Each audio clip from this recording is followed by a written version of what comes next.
Hello and welcome to Mondays on the Mount. Today is Monday, May 30th, 2022, and this is episode number 12. Jesus' teaching on divorce is some of the most uncompromising in the Sermon on the Mount. Frankly, it sounds extreme. Here's what he says. Furthermore, it has been said, whoever divorces his wife, let him give her a certificate of divorce. But I say to you that anyone who divorces his wife for any reason except sexual immorality causes her to commit adultery. And whoever marries a woman who is divorced commits adultery. Now, I think what makes this teaching so difficult is the last part, where it seems that Jesus places the onus on the divorced wife, since most translations say something like, she commits adultery. Now, is that fair? It seems like the husband gets off while the wife is sent away in shame. So what's going on here?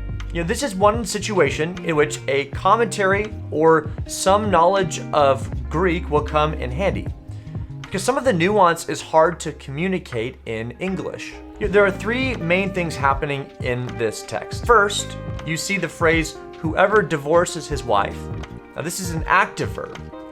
Second, there's a cause her, which is a passive verb. And then finally, there is commit adultery, which is also a passive verb.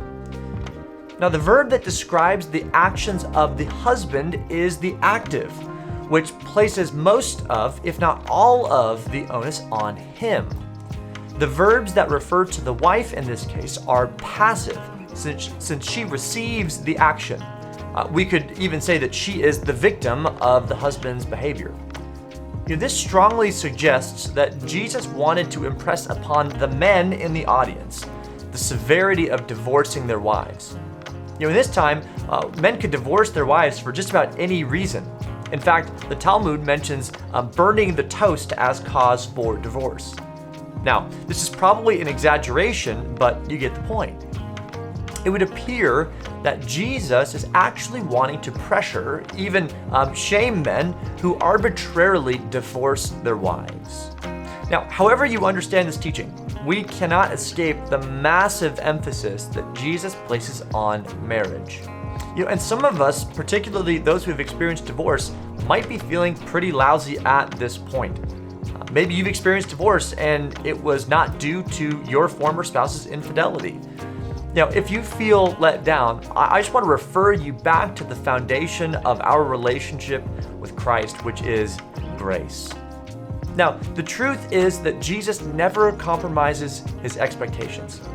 He keeps a standard that is extremely high, yet the good news about following Jesus is that he gives us grace and understanding when we inevitably fall short.